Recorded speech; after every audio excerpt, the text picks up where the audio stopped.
When I was a little girl, I remember in the wintertime we would traipse out into the wilderness to go chop down a Christmas tree. We would take friends and family, we'd pack a bunch of food and hot chocolate and go make an entire day of it. The kids would take sleds along, we would kind of hike off into the woods, but we would make sure that it was really fun outdoor adventure. And so just because summer is over doesn't mean that you can't still eat outdoors. It's really enjoyable to take a fall hike or a winter hike and have a warm meal to come back to. You can pack things in thermoses, you can pack things in the cooler, and really take an opportunity to enjoy some extra outdoor time.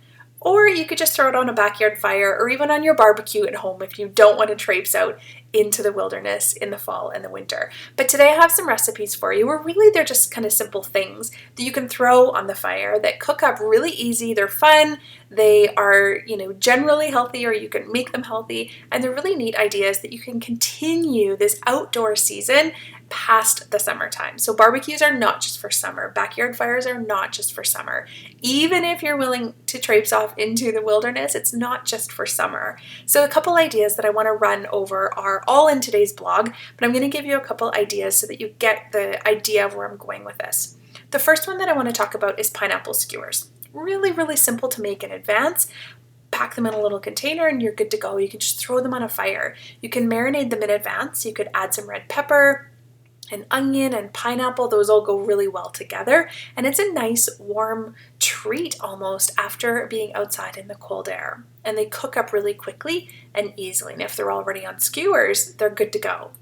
The next one is putting things into foil packets and cooking that on the fire. So you could do, of course, fish like salmon. You could just do vegetables like potatoes and carrots. You can cook almost anything in a foil packet on the fire. Now, I'm not suggesting we should always cook in foil packets. It's not recommended health-wise to just cook everything in tin foil, but for the occasional treat out in your backyard or on a hike or on the barbecue, absolutely. It's a really nice way of including some simple pre-prepped meals and cook them up outdoors.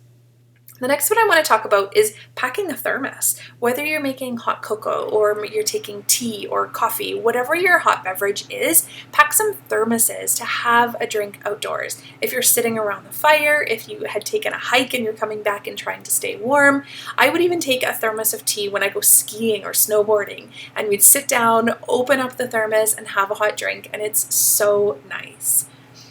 The next one to talk about is grilled avocados. You can grill all kinds of fruits and veggies. You might not think fruits are good on the grill, but they actually really are. And so grilled avocados, where you can stuff them with all kinds of things, are delicious. I'm going to give you a couple ideas and go a little bit further into that in the blog.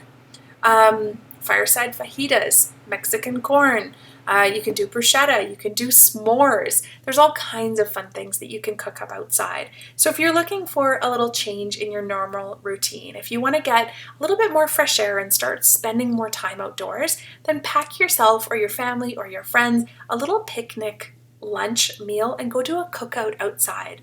There's a lot of provincial parks or national parks where you can go and actually find wood and a fire pit there ready to go. And so go adventure, get outdoors, enjoy the fresh air, take some food, and have fun with it.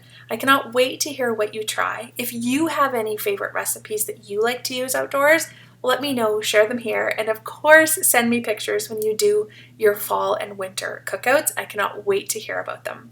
Take care, enjoy the blog, dive on in. I'm going to give you some more ideas inside, and I cannot wait to hear how it goes.